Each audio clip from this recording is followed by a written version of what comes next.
The year is 2024. Anybody with a pulse has at least heard of the word Pokemon. I mean, your grandma probably knows what a Pikachu is. These little goblins have had the entertainment industry in a stronghold for the past 20 to 30 years. The Pokemon Company and Game Freak have put out absolute bangers such as Pokemon Gold and Silver, Pokemon Snap, Pokemon Ruby and Sapphire, but on the other end of things, they've put out some not-so-much bangers. With 9 mainline generations of Pokemon games and over 1,000 unique designs, today I'm taking a deep, cold, calculated, and objective dive into this world to put together a list of the top 10 coolest Pokemon designs we have ever been blessed with. Alright, I'm kicking this list off with one of the Paradox Pokemon from Scarlet and Violet Iron Bundle. So I know what you're probably thinking, that's just a robot version of Delibird, what's so cool about that? And honestly, maybe you have a point, but Delibird has been one of my favorite Pokemon of all time ever since its introduction in Gen 2. And tragically, it has a really compelling case for being one of the worst fully evolved Pokemon in the history of the game with its horrendous Ice Flying typing and its even worse base stat total of 330.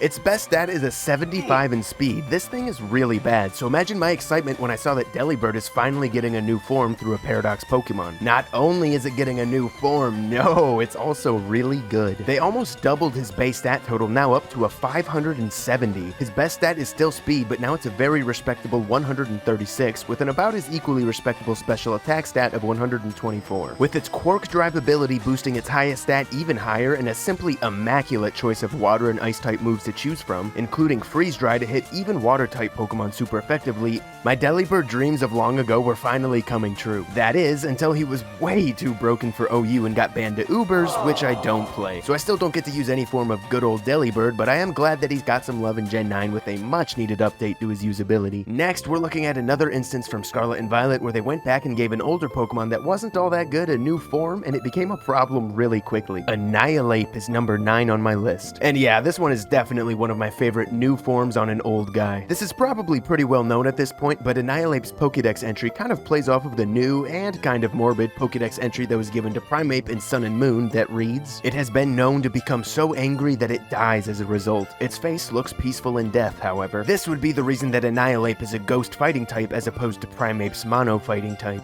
This is the version of that poor little guy that just got so angry that he died. But it turns out death was a pretty solid upgrade for Primeape. It went from a base stat total of 455 to one of 535, making some pretty notable upgrades in all of its stats that matter, with the exception of losing 5 speed. It also has a really cool new move which is aptly named Rage Fist. It's a ghost type move that starts out with just 50 base power, but the catch is that every time that Annihilape gets hit by a move, its base power increases by 50 more. This doesn't cap out until it has a staggering base power of 350, and the base power of the move notably doesn't reset after Annihilape faints or switches out, so if you have ways to revive or heal him, you get to keep building on the power of Rage Fist. It's a really fun move, but it's also a really good move. Annihilape was also unfortunately banned to Ubers, and I really can't emphasize enough how much I just really dig this ghostly new design. Its ghostly white hair flowing ominously upwards with its dark red eyes lacking any sort of pupil staring angrily forward. All the while it still has Primeape's iconic anger symbol mark thingy right above its eye. This is peak. Moving on to number 8 on this list is Buzzwole, who was introduced in Pokemon Sun. So historically speaking, fighting type Pokemon have always been some of my favorite Pokemon. I think it's just a really cool type that lends itself well to designing cool Pokemon. But on the other side of this Buzzwole coin is the bug typing, and historically speaking, that has always been one of my least favorite types. So then in Generation 7 comes along this absolute monster that is Buzzwole. While fighting in bug types is a fairly exclusive list, he isn't actually the first. But I think he's probably my favorite one. He's literally just a huge, absolutely shredded bug man. I mean, his name is a play on the words Buzz and Swole, obviously. It's kind of amazing. And you can't mention Buzzwole without bringing up this absolute gem of a clip from the Pokemon anime where he just sucks the Snorlax to death. Since Buzzwole doesn't exist in Scarlet and Violet, the last metagame he saw use in was Generation 8, where he was unfortunately mostly utilized in a defensive, physical wall type of way due to his impressive bulk having 107 HP and 139 defense. He also possesses a healing move in Roost and other moves that fit the role such as Toxic and Taunt. A real bummer that the massive shredded Bugman was mainly used as a wall. But don't get me wrong, Buzzwole is definitely able to dish out some serious damage with its stab boosted close combat on a 139 attack stat. Alright, now let's throw it all the way back to Kanto. Yes sir, I'm talking about Generation 1. Number 7 on my list is Zapdos. I'm a huge fan of the legendary bird trio, and if I have to pick my favorite one of the pack, it'd easily be Zapdos. I don't know if it's his super angular and spiky design, design, no doubt inspired by the lightning that it attacks with, his edgy black eyeliner, or the scowl that's permanently plastered across his face. But damn, Zapdos is cool.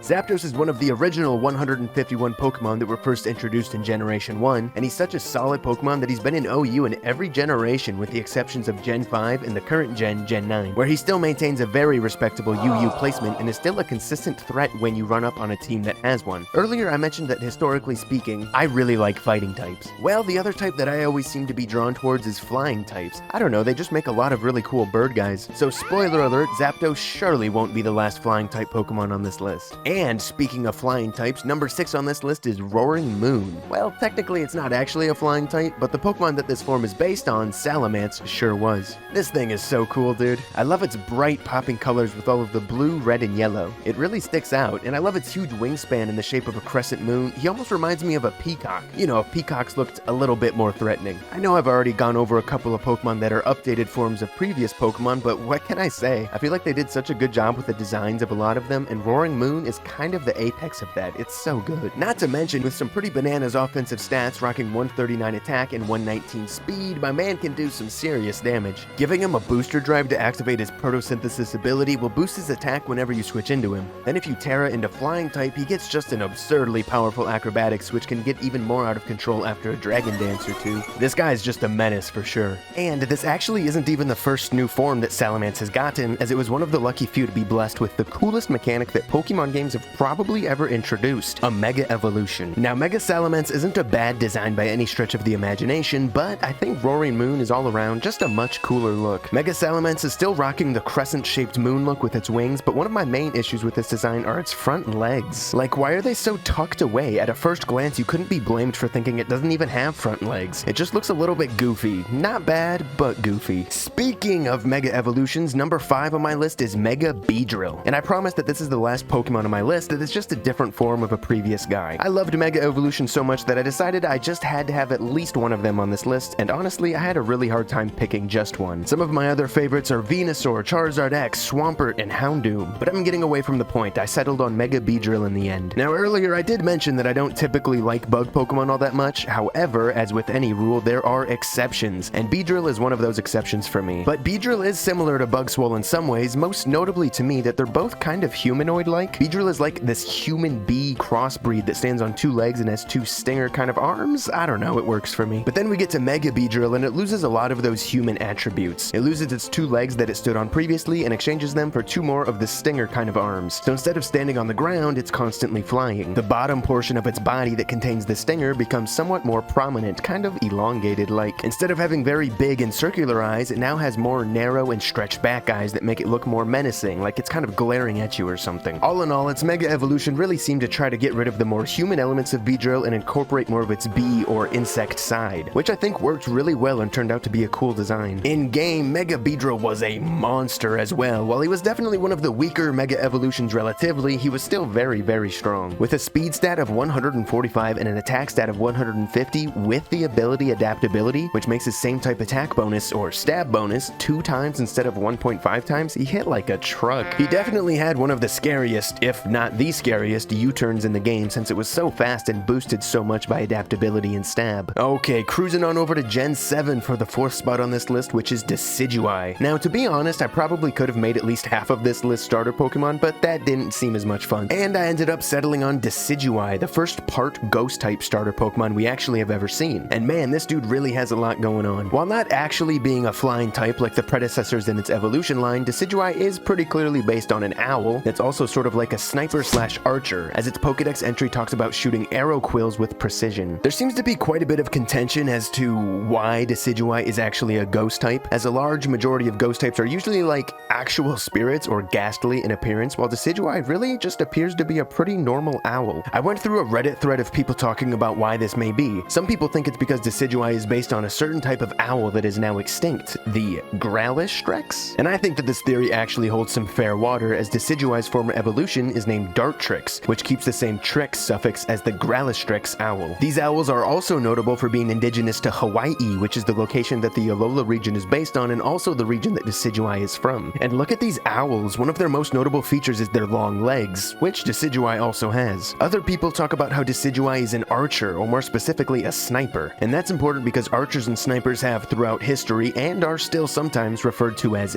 ghosts. And other people think that Decidueye wasn't actually supposed to be a ghost type at all, but since fans figured out Decidueye's original typing early, Game Freak quickly changed it to ghost just to throw fans off. I don't really subscribe to that last theory, but they're interesting things to speculate about for sure. Overall, yeah, I just super dig the ghost archer owl vibe from Decidueye. I think it's extremely cool, and while he has never been a particularly strong Pokemon in-game, he kind of had a niche to fill in Gen 6 where he was introduced. That, or I was just way too stubborn to give up on him. I remember running Assault Vest on him, complementing his already high 100 special defense stat, and using his signature move Spirit Shackle, which prevents Pokemon hit with it from switching out, and taking down a lot of the Tapus doing this. Yeah, fun times. Alright, on to the top 3 here, starting off with Pidgeot. I know this might be a hot take, but to me, Pidgeot really just screams cool. I'm typically a really big fan of the first bird Pokemon that you catch in the first couple of routes of a new region. They're a staple on every one of my in-game teams for sure, and Pidgeot would probably be my favorite of them. There's really not too much more to say about this big bird boy though. He's simplicity done absolutely correctly. I like his colorful yellow and red feathers that run down its back, and man, if you grew up watching the original Pokemon anime and told me that you didn't fantasize about riding on a Pidgeot's back through the night sky, well then you'd probably be normal I guess, but I sure as shit did. In game, he's a pretty terrible Pokemon unfortunately. However, his Mega Evolution can at least be pretty fun to use even if it's not that great relative to other Megas. He has a very workable speed stat of 121 and a respectable 135 special attack with 80s and everything else. But the really fun part is its ability, No Guard, meaning moves that this Pokemon use cannot miss, meaning you get to just mash your Hurricane button and hopefully get some cheeky confusion hits. Moving on to number 2 on this list is Entei. The legendary dogs or beasts or cats or whatever you want to call them are probably my favorite legendary trio. And if we're talking about which one of them is the coolest, I mean, is it even a question? Look how